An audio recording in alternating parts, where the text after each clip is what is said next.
How's it going, everyone? Thanks for tuning in today. I wanted to show off a new project that I've been working on recently using one of these zippered top loader binders. And so this one specifically here is just branded card binder collections, I guess. I'll put up the link to Amazon for this. There's a bunch of these out here. I think they're all probably very similar. But I don't know if you can tell this, but this binder is huge. I was trying to figure out the best way to show this on video, and I have my camera stand basically at the highest level that it can go. So compared to like your regular Z Folio, these are the BCW Z Folio binders, which I've shown off a couple times. It is quite a bit larger, at least width-wise. No, lengthwise, just a little bit. So that's going to be a bit of a problem to store it, but we'll get right into it. I just wanted to show you what I'm working on here, and if you did check out the thumbnail, you know that I am putting thicker cards in this. So we'll just open to like one of these pages here. This is probably a good one to show off. So I do have some flawless cards. I do have some Immaculate cards in here, and they do fit. So here's a good example page. I think I threw this up on my Instagram probably last week. I got a lot of comments about it, asking me, you know, how I did this and what binder I use and whatnot. So I figured just throw up a little video on it. But yes, they do fit. Now, I will tell you that if you're using thicker cards like this, you're only going to be able to use one side. Now, I start out the binder here with, this is actually, I think 0910, right around the time that like Panini took over the license. So I got a couple of those in here.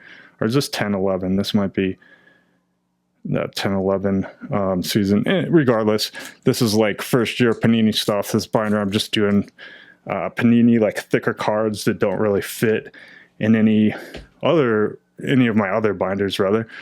So that's what I'm doing for this binder. But yeah, if you're getting like thinner cards, these gold standards even, I think these are, let's see, these might even be like 75 point. These work pretty well, but this is just a binder for like higher end, thicker cards is what I was going after. Even though this one, this Chauncey Billups, it's like a Panini update card. That one is only like 55 point. But if you look at the silhouettes here, Ty Lawson, this one is like a more or less a 130 point, I think. They do fit. I would just tell you that just be a little bit careful when you get a whole page. If you're going to do this yourself, like if you get a whole page of the thicker cards, it's going to be a pretty tight fit, and you're only getting one per side. You can't use the back side, or else these pockets here are probably going to rip. And just a kind of a heads up on this, when you are putting them in, I found that kind of bending the page like this, and especially taking them out, but putting them in as well will help you. Because like, look at this one right here. Like if I was trying to bring it out from here, I have a very high likelihood of like ripping the sleeve here, the pocket rather. So kind of give it a little bend and just be careful, because they will come out and they will go in. But again, these are like thick cards, and they're not necessarily made for these thicker cards. I don't think. I mean, I think they probably had this in mind when they were designing these pages, but it does work. And I don't know, it seems like a pretty cool way to flip through some of these cards. I had these all in mags sitting in like a 2-row box. I'll show something on the screen here. And it takes up a lot of room. And I'm a binder guy. You guys probably know that by now. I've shown off plenty of binders on this channel, but especially if you follow me on Instagram, I just love binders. The fact we can just flip through. And even here, this is 1314.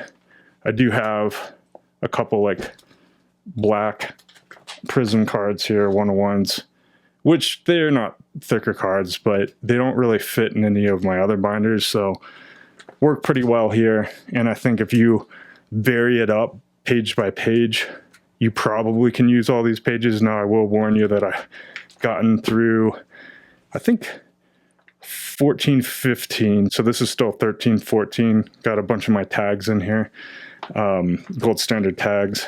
And then here's 1415, which I'm a big Gary Harris collector, so there's a ton of his stuff.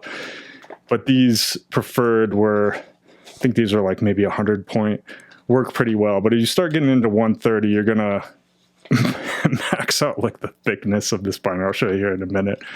So I made it through 1415. Just give you a little, show you a little bit of what's in here. But yeah, some of my like an Immaculate jumbo patch cards and stuff like that, flawless patch cards. Just look really nice to flip through. It's just kind of fun to flip through this stuff. And I do have, I don't know, what, 5 or 6 pages left. But here's the problem, is that this thing's gotten so thick that yes, I can zip it up. Just, oh, here it is. But I bet you I'm only gonna get, I don't know, maybe 2 more pages in there. So I do have a lot of 15, 16 stuff. I'm not quite sure it's all gonna make it in this binder. So be aware if you're doing something like this, you may run out of just room to even put the cards. But yeah, I do like these. Check out the link if you want to pick one of these up specifically. I will throw up on screen. Here's another problem is I built my shelves to house these Z-folios, and this thing does not fit in the shelf. Now I do have some space above this. I'll probably put these, but keep in mind that they are a little bit taller and wider. And so if you have an existing area to store like binders, let's say, or just your cards in general, you might want to take the measurements from the Amazon sales page just to make sure that it's going to fit where you're going to put it. But yeah, really kind of a cool way to house these cards and thumb through them, really, if you don't want to have your cards in mags and have to dig out a giant 2-row box all the time to take a look at them. So yeah, thanks for checking out this video. If you did have any questions, hit me up in the comments here or over on Instagram. And if you did enjoy this video, I encourage you to like the video and subscribe to my channel for more videos just like this. Thanks. Catch you on the next one.